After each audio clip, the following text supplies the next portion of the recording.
Dolly and Friends! Isang pwesto ng sorbetes ang lumitaw ng bigla na lang. May ideya si Johnny.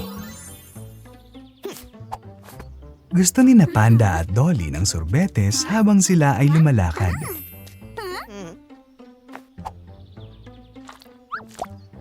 Kinuha ni Dolly ang kanyang scoop ng sorbetes. Pero hindi iyon sapat para kay Panda.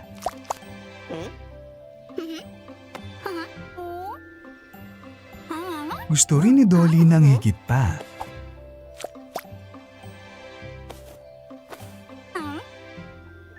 Gusto pa ni Panda ng mas maraming sorbetes.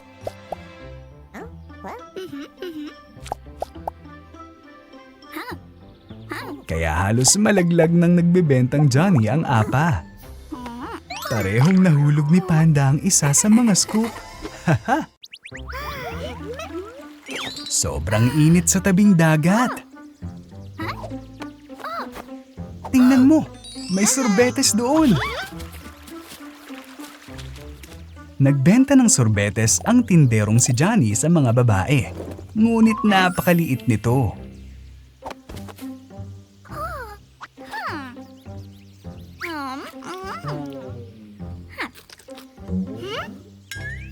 May aparatong pampalaki si Tommy. Wow! Naging napakalaki ng sorbetes. Humingi pa si Dolly ng dagdag na sorbetes. Wow! Ang sorbetes ay naging malaki. Oh, ano ito?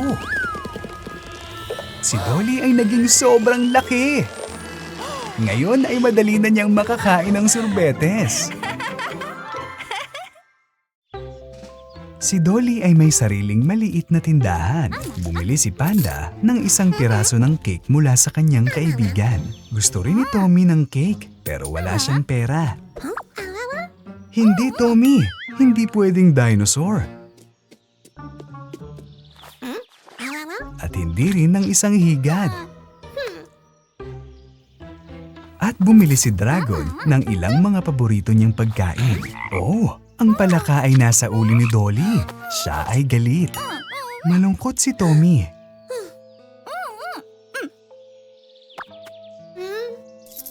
Pero nagbigay si Dragon ng pera kay Tommy.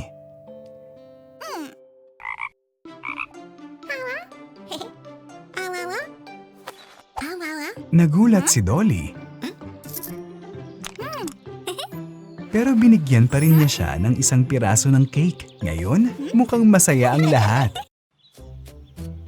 Si Panda, Dolly at Tommy ay naghahanap ng kayamanan sa tabing dagat.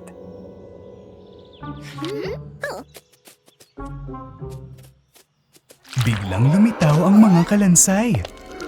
Ang mangkukulam ay lumabas sa kuweba at inutusan ang mga kalansay na umatake. Ang mga magkaibigan ay gumawa ng isang plano. Mukhang may magandang ideya na naman si Tommy.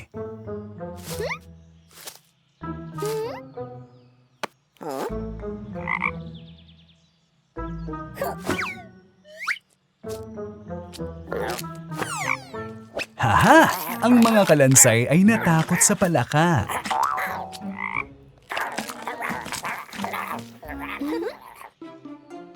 Nagpasya ang mga bata na pumasok sa kuweba, pero hindi nagtagumpay. Ang mga bata ay tumatakbo sa isang lugar.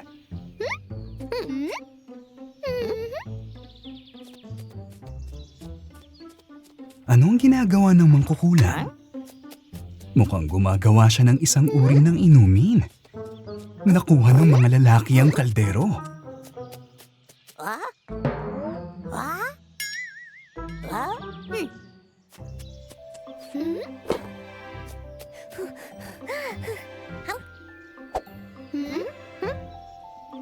Gustong subukan ni Dolly ang inumin. Dolly, paano mo ginawa ito? Gusto rin ni Tommy. Tommy, naging mabilis ka. Hindi rin tinanggihan ni Panda ang inumin. Naging malakas siya. Wow! Ang mga bata ay naging mga superhero. Lumapit ang mga magkaibigan sa kuweba. Narito na naman ang mga kalansay na iyon. Nalito ni Tommy ang mga kalansay.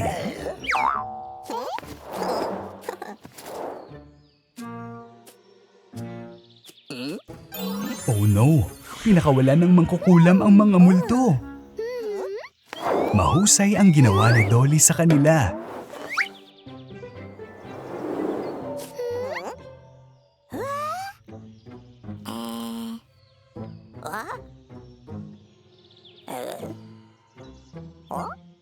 Isang bangungot.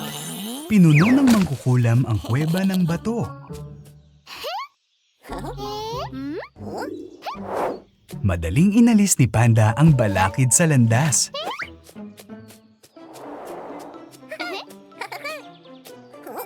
Nakahanap ang mga bata ng isang kahon. Ang galing! Naglalaro ang mga magkaibigan sa tabing dagat. Malakas na hinagis ni Panda ang bola at lumipad ito.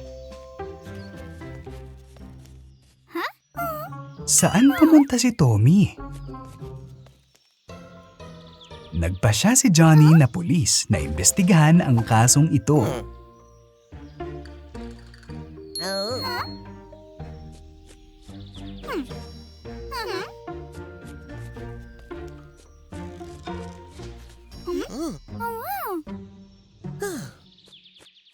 Nakakatakot sa kuweba.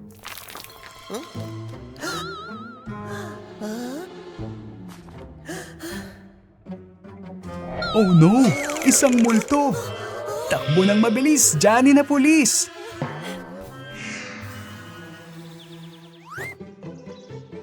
Haha, si Tommy!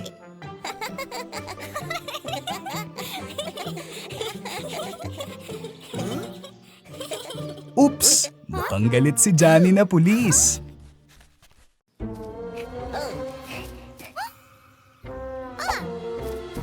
Nagtago ang mga lalaki sa mga palumpong. Ano yun? Nagahagis ng niyog ang unggoy. Inuulit ng unggoy kay Johnny.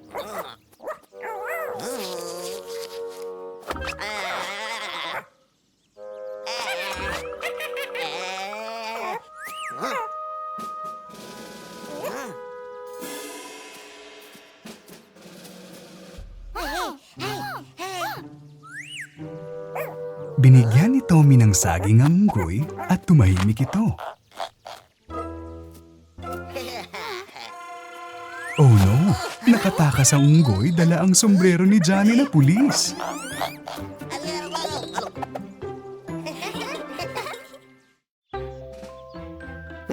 Si Thorny, Dolly at ang dragon ay nangisda gamit ang isang balsa.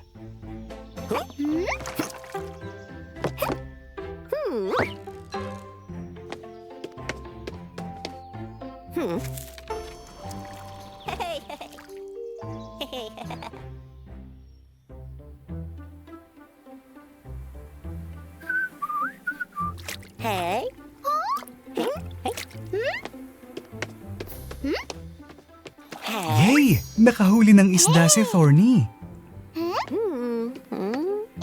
Binitawan ito ni Thorny na hedgehog, ngunit biglang nagsimulang umalog ang balsa.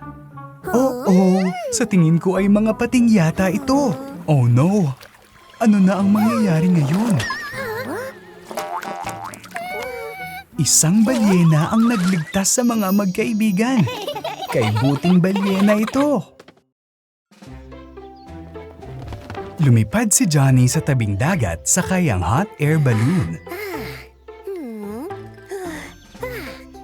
Mukhang may isang kayamanan sa paligid dito. Ano yun? Oh, isang gagamba!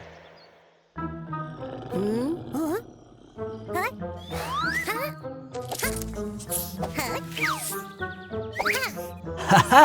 Tinalo ito ni Johnny!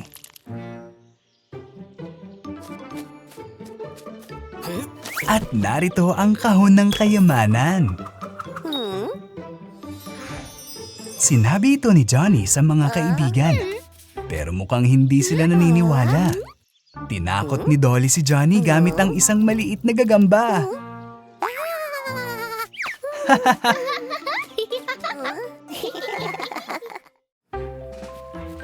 Dumating ang mga magkaibigan sa tabing dagat. Naghukay si Thorny sa buhangin. At ang mga batang babae ay nakaupo sa ilalim ng payong. Ano ang ginagawa ni Thorny? Parang may pinapatayo siya.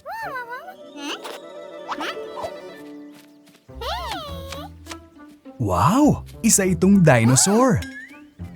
Sinabi ni Panda na ito ay napakaliit.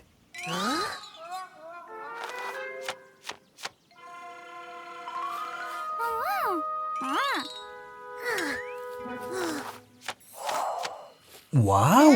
Tingnan mo kung gaano ito kalaki ngayon.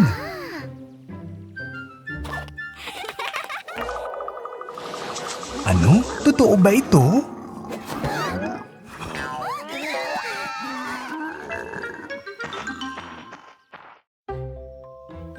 Si Tommy ay gumagawa ng kastilyong buhangin.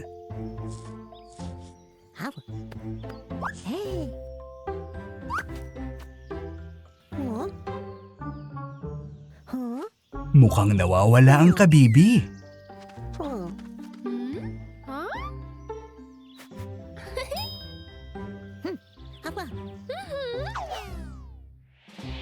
Pinalamutian ni Dolly ng mga daisy ang kastilyo ni Tommy. Mukhang hindi nagustuhan ni Tommy ito ng husto. Andyan na si Thorny. Mukhang alam niya kung ano ang gagawin. Ang hedgehog ay nagtayo ng bahay na gawa sa buhangin para kay Dolly. Ang batang babae ay nagdekorasyon ng maganda. Naglalaro ang mga magkaibigan sa tabing dagat. Nakatulog si Tommy. Parang may gagawin ng mga batang babae.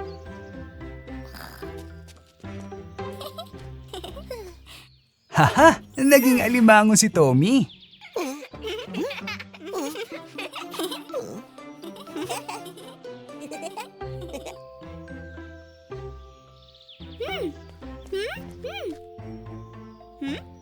Gusto ni Dolly na palitan din siya ni Panda.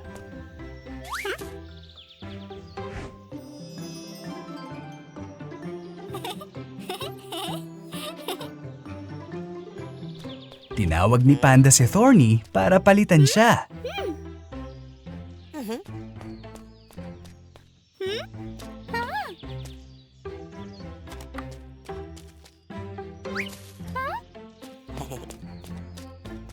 Si Panda ay naging isang bituin. Yay! Si Dolly at Tommy ay nagtatayo ng kastilyong buhangin. Wow! Isang bote!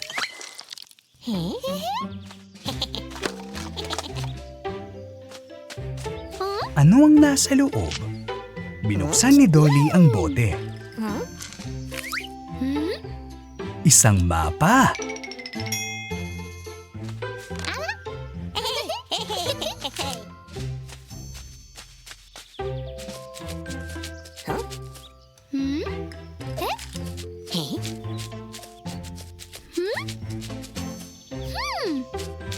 Mukhang kailangan nating maghukay dito. Wow! Nakahukay ng kahon ng mga magkaibigan. Ano ang laman nito? Mga sombrero ng pirata. Kahanga-hanga. Si Dolly at Panda ay lumalangoy sa pool. Dolly, makipagkumpetensya tayo sa ski jumping.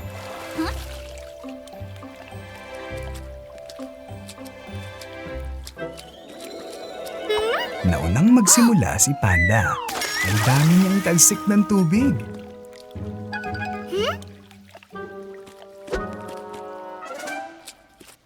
Pinili ni Dolly ang springboard Kahit na mas mataas, mas marami ang tumalsik na tubig.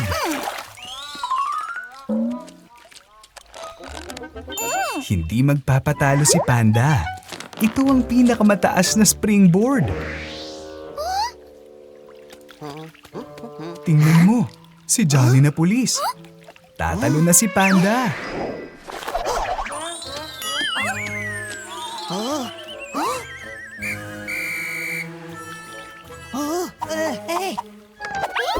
Napakaraming talsik ng tubig.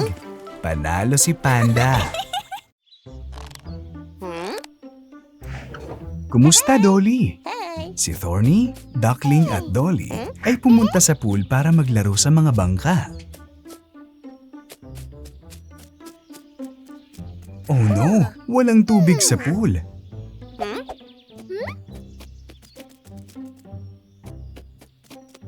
Nakahanap si Thorny ng hose. Ngayon ay maaari nang magsali ng tubig si Dolly sa pool. Aling tornilyo ang dapat mong paikutin? Ang asul? Ang pula? Ang berde?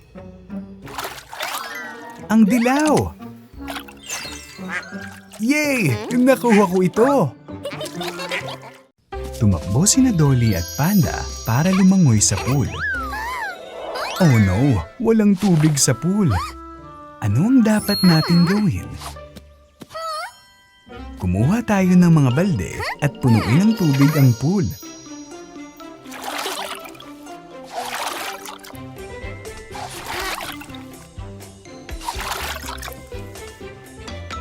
Oh, kaunti lang ang tubig.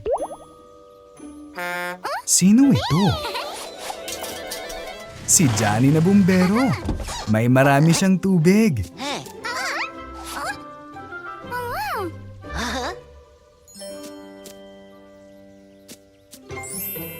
Johnny na bumbero. Puna ng pool ng tubig.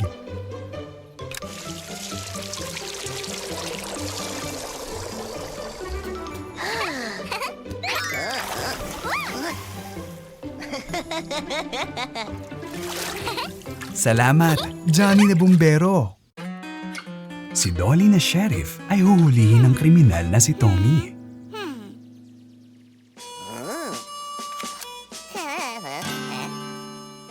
Pero ano ito? Tumatawag si Panda ng tulong. Iligtas niyo ako! Kinuha ni Thorny na Indian si Panda.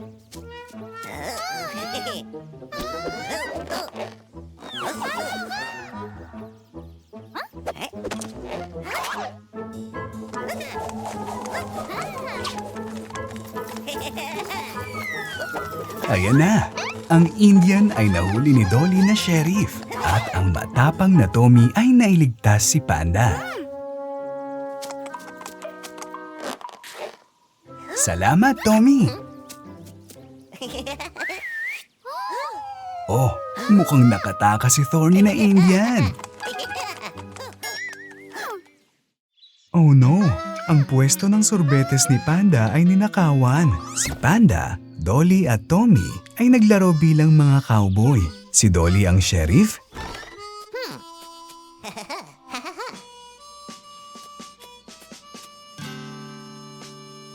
Binaril niya ang kriminal na si Tommy na nagnakaw ng lahat ng sorbetes.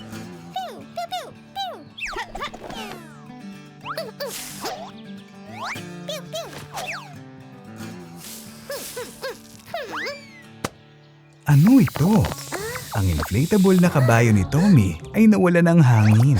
Sino ang kumuha ng sorbetes? Si Indian Thorny pala.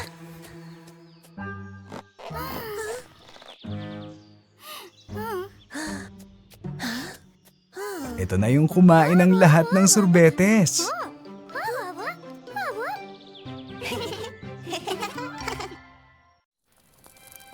Si Thorny na Indian ay nagpapainit sa tabi ng apoy. Sino ang sumisigaw diyan? Si Tommy at Dolly ay naglalaro bilang mga cowboy.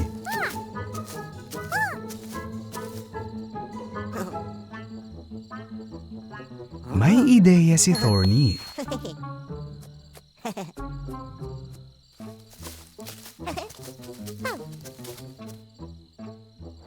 Ano ito? May kumuha ng bag ng kayamanan ni Tommy. Sino kaya ito?